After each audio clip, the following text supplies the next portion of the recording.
tore up our wedding completely. You said she tore up your wedding? Yeah, okay. I've been knowing Jasmine right here. We've been 5 years now. We've been going on for 5 years. We was dating. We met online. Everything was cool. We was cool. We was a cool couple. I had little problems. We had our marital fixes, and we fixed it, and we fixed our problems. Wait, married? Were you married to this woman? Married. No, we're not married to her. We was engaged to her. I engaged myself to her. I wanted to marry. You proposed, sir? You yes, proposed, I did. And y'all were engaged? Yes. Oh, it's going to be one of them cases. Okay, so y'all were engaged. Y'all were dating and engaged for 5 years total. Yes. And then what happened, sir? Back and forth for going to Atlanta on my job, I met Sarah. Oh, okay. I met Sarah. So you met another woman. I did. Okay, and then you got in a relationship with Sarah here. Yeah, I did. I kept the relationship away from Jasmine. Jasmine didn't know nothing about it. I kept this, away from okay. Jasmine. And Sarah together. So neither one of you ladies knew about the other? No, Your Honor. Okay. Well, thank you for your honesty in here today, sir, but I think that the ladies would have appreciated more honesty from you when they were dealing with you. Yes. But at any rate, when did you find out, ma'am, that he was seeing Sarah? When I crashed the wedding, Your Honor. Honestly. So you had no idea he was even in a whole nother relationship? No idea. Did you think that you and him were still together? Yes. So this is news to her, sir? Yes. How did you find out, ma'am? We met online, and we were together for 5 years. And on that second year, he cheated with a coworker. So that was the first time. One of his coworkers? One of his coworkers. Oh, yeah. Okay. Yeah. But you forgave him? Allegedly. Okay. I forgave him. We went through counseling. Oh. I went through therapy. And I said, I'm going to forgive him. And third year, he proposes. Okay. I say yes. And by our fourth year, we started to have a little bit more difficulty with our communication. Did y'all ever set a wedding date, ma'am? No, we did not. That should have been, we were engaged for 2 years. I was going to say, that should have been an indicator, or a so-called red flag. Yeah. But anyways, y'all continue to hobble along in this relationship for another year. Right. And you get to year 5. Yes. And tell me how you finally find out that he's in a whole nother relationship, ma'am. So we got into an argument, and at the time, he did not... Well, that tends to happen when people are cheating. He didn't clean up his stuff, toilet, tissue, all the things, right? And so I decided, let me go ahead and confront him. Hey, babe, can you just clean up after yourself? I'm working, you're working, we're both busy, all that. And so y'all were living together? We were living together for 5 years, right. We were engaged. He let me believe that we were still about to have this wedding. And he got upset, as he usually does. This is a pattern. And he stormed out because I asked him to clean up behind himself. And when he stormed out... Well, that's not actually why he stormed out, but go ahead. Right. Okay, go ahead, though, ma'am. He stormed out, and I thought he was going to be, reaching out by a day, maybe 2. But this time it was a little longer. But on day 3, I heard some dinging in the bedroom. Turns out he left his iPad on his dresser. Okay. And the cloud said everything we needed to know. And in that iPad is wedding photos, a venue with a woman named Sarah.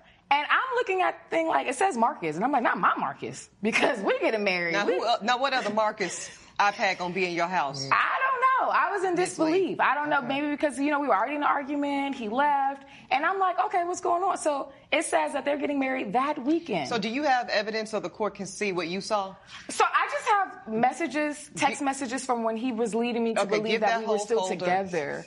I was still planning the wedding. We were still together. We didn't break up. And so while I'm looking at these photos and the venue, I decide to go ahead and book my flight to Atlanta because that's where they were getting married. So, and you found all this out from the iPad? I found all of that out on the iPad. She can't wait to Atlanta. She needed to see her fiancé, sir, which would be... The truth has a way of revealing itself. So, why do some people cheat instead of ending their relationship first? Ending a relationship requires having a difficult conversation, and cheating delays that conversation. Some people, they try to hold on to security of one relationship while exploring another instead of making a clear decision. And we have others who avoid ending any relationship because they don't want to deal with the guilt, the conflict, or the consequences. But cheating often creates more pain than the honest conversation someone was trying to avoid in the first place. The hardest conversation is also the kindest one because it gives people the chance to move forward honestly. However, that requires integrity because integrity is making one decision instead of trying to live two different lives, where cheating often allows one person to keep all their options open while everyone else loses theirs. Having self-respect and respect for the other person is so key because it's reflected through how you treat someone while you're in love. It's also reflected in how you leave when you're no longer in love. While the truth may be difficult, it's almost always less painful than the lie. Let's keep going. You do end up setting a date. So you planned to marry and intended to marry, I'm talking, now Mrs. Taylor. Yes, ma'am. Did you have any intention of at least telling this woman before you got married to another woman that you were no longer interested in being with her? I was. No. When were you going to get to? When were you going to get to? I was trying to run from it. I was just. I mean, it was. So you, wait. Do I hear you saying, Mr. Taylor, that your intention was essentially to ghost your own live-in fiance and literally just run away and marry a new woman? I wasn't going to ghost anybody. Well, you said you wanted to just run away from it. No, I wasn't running away. I still paid bills there. I was still. So you were going to live a double life. Going home. It was a double life. You went a double life. Too. Okay, so hold on, Miss Lee, Mrs. Sarah Taylor, yes. How do you feel about hearing your lawfully wedded husband say that he intended to essentially have two wives? I feel like a lot of times I make impulsive decisions when I'm in different emotional states. And I will leave it at that, Your Honor. And you seem a little bit younger than him, too. Yes. Y'all have an age gap. We do. Yes. We met at a bar. Were you old enough to be in the bar? I was, ma'am. But barely. You little cute baby face. What's the age difference between y'all? 20 years? Yes, ma'am. 25? Not that many. Because you looking a little salt and pepper over there, much like myself, sir. Okay. So let's get to this $10,000, sir. Do you have receipts and evidence to show you? Okay, give me your whole folder. Oh, give your whole. You ain't got to go through it, sir. Give the whole folder to Elijah. Thank you. I will go through each piece myself because I don't know that I can trust you. I have to look through it myself. I'm trustworthy. Well, I can't tell. I'm not lying. I'm just not telling all of it. All right, hold on. That's why we're here. I see a bill for a cake. This is the wedding cake that you two had at your wedding. Yeah. Yes, this was almost $1,000, $945. Okay. Stunning venue. Let's look at this tablescape. I mean, this was a beautiful wedding that you two, I guess, were supposed to have. It would have been nice. These, nice black tie chairs and ribbons. And, I mean, this is really nice. This is a really chandeliers. Okay. Now it's looking not so nice. This is, I see the food and everything is slaughtered everywhere. So this is the $1,000 cake knocked over. Yes, Your Honor. And I was looking forward to it. Yeah, okay, hold on. I see also, looks like the food buffet and everything. That was the first thing that she went to. And did. Okay. And then it looks like whatever flatware and china and everything y'all were supposed to eat on has been literally shattered. Yes. So this is all your work. Yes, ma'am. And you don't feel any way about it? Not a way. Okay. So this is a result of your anger? This is his thing. If he was honest and could have clearly communicated, I wouldn't even been in Atlanta.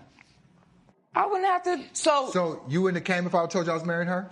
Mr. Taylor, I'll be asking the questions here. Your time to ask is over. You could have asked all these questions at home, actually. But now you're in my courtroom, so here we go. Miss Lee, let me ask you, because it's important before I make a judgment. Because $10,000 is on the line. I think that what this man has done to you is despicable. I think what he's done to you is despicable too, young lady, but that's on you to decide. However, Miss Lee, I do need to decide whether or not you are legally responsible because you're admitting, which I appreciate the honesty, that the damage is a result of your actions, that you, took a sledgehammer, it looks like, to the whole daggone thing and destroyed this wedding. Now, y'all got married anyway, clearly.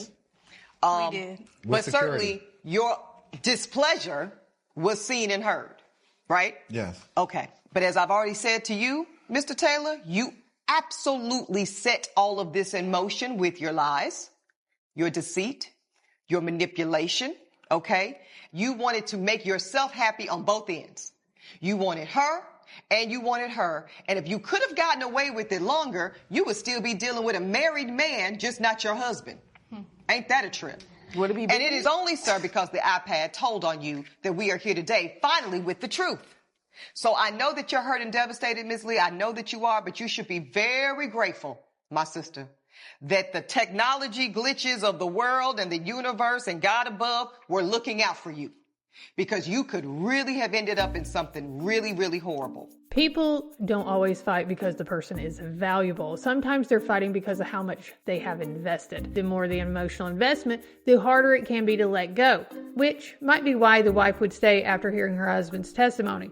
She probably feels, after making such a major commitment, that it would be emotionally and psychologically difficult to leave, even with the new information. So while it may seem obvious to us because we're on the outside, it can feel very different to the person living through it. This is why it's so important not to ignore red flags in dating. Unfortunately, we tend to give more weight to information that confirms what we already believe as opposed to information that challenges it. So the more emotionally invested we become, the easier it can be to explain away warning signs instead of reevaluating the relationship. We naturally want to believe the best about people we care about. Recognizing red flags often means accepting a difficult reality, and people don't always want to do that immediately. So let's find out the verdict. Now, as it relates to this $10,000, I already told you, you are responsible for this damage. However, there is something in the law called provocation. This says I get to reduce your judgment amount in proportion to just how much I think you actively provoked this woman's anger and rage, which ultimately led to the destruction. And I'm just going to take a stab and say that this is worth at least half of your heartache. So therefore, I know that you've spent $10,000, sir. Yeah. You're only going to, you know what? I don't even think it's worth half. I think that she's going to give you $2,500, and the other 75% of this, you more than brought on yourself. So I do rule in favor of the plaintiff, but only for $2,500. The rest of it, sir, you can eat it. You would think the heart of this case was infidelity, but I believe it was the loss of informed choice, because neither woman had the information she needed to make decisions about her own life. And every person deserves the truth so that they can decide what future they want to build. So the moral of the story, never sacrifice your standards to keep someone who won't respect them. Let's do better by recognizing red flags before they become regrets. Now, my final question for you. Would you have crashed that wedding? Let me know. Put it in the comments. As always, thank you for watching, and I will see you again soon.